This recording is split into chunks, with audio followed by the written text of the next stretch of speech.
Hi everyone, my name is Tracey Jeffery and I am in my kitchen here in County Down, which is in an area of outstanding natural beauty here in Northern Ireland, and it's a beautiful sunny day.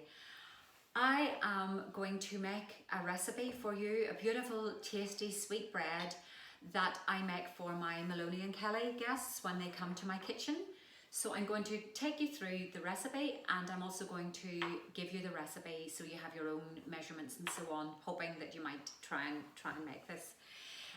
Apologies in advance if you hear a cockerel or any farm animals or indeed any kids, because we have animals just outside here as well. So, okay, so to make this recipe, and it's really very, very easy, and I should show you actually. Here's a loaf which I have just taken out of the oven about 20 minutes ago.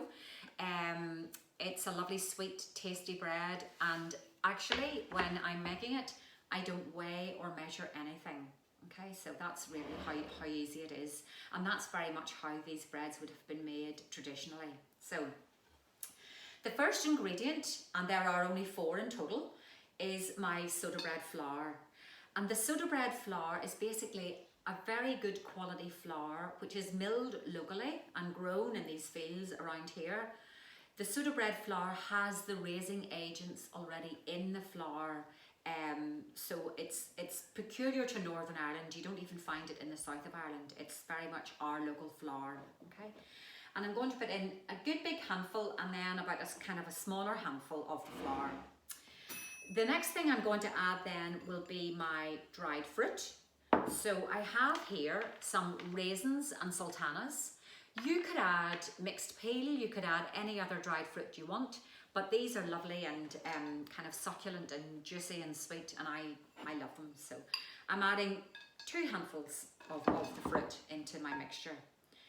Then the next thing is your caster sugar, and caster sugar is basically just what we would call a finer granulated sugar. It's perfect for baking and making sweet dishes, and I put in 2 liberal tablespoonfuls of it.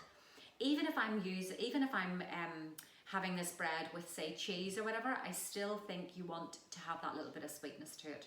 Okay, and then my last ingredient here is just a little bit of baking soda or bicarbonate of soda.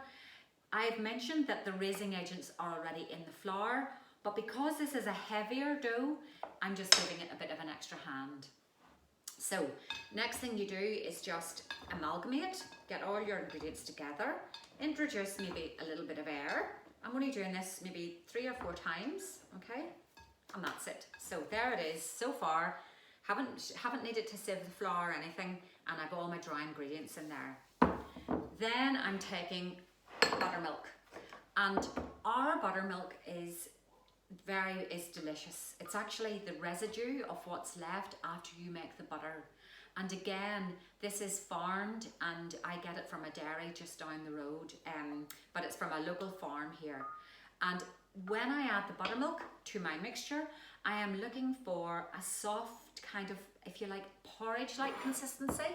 So I'm really, with this recipe and with nearly all of the breads that we make, the traditional Northern Irish breads, is that you're looking for a soft texture, okay? You're looking for a nice soft consistency. And you can make these breads just going by the texture. So when we make our soda and our wheaten breads and so on, we go just purely by the look of it and the feel of it and the texture. So there it is. It's all mixed together nicely, okay? I don't need to do anything else. Okay, I've added my 4 ingredients, and I'm just going to hold this up to the camera just till you see kind of the texture of it. So it really is like a kind of a wet sticky dough, and I'm going to take my mixture and put it into my baking tray. Now this is a small loaf tin. I have buttered it beforehand. You don't need any greaseproof paper or anything like that, just a bit of butter. Actually, I normally melt the butter in and then kind of put it around the tin with my pastry brush, and into that I'm going to add my mixture. Okay, and there it is. So mixture in the tin. Okay, just spread it out as you would do to the 4 corners, and then the last thing I do, which you can choose to do or not as you please, but I find it gives it a lovely crunch, is I'm adding a little bit of demerara sugar, right? And demerara sugar is like almost like a muscovado sugar. It's this very, it's a brown sugar and it's a sweet sugar. But this is, the granules of this are slightly coarser. And I just apply that liberally to the top of the loaf. And then I put this into the oven at about 160, 170 for about 25 to 30 minutes.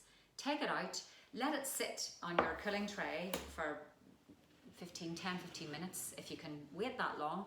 And then just take it and cut it up. And this is how it cuts up. And it's lovely and moist and soft inside and crunchy on the top.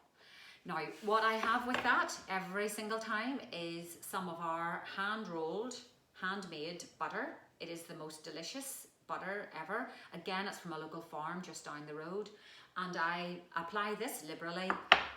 And if I'm feeling very much kind of in an indulgent sort of mood, I'll have some of my blackcurrant jam. Blackcurrants are actually in season at the minute, so I'm out picking those day and daily.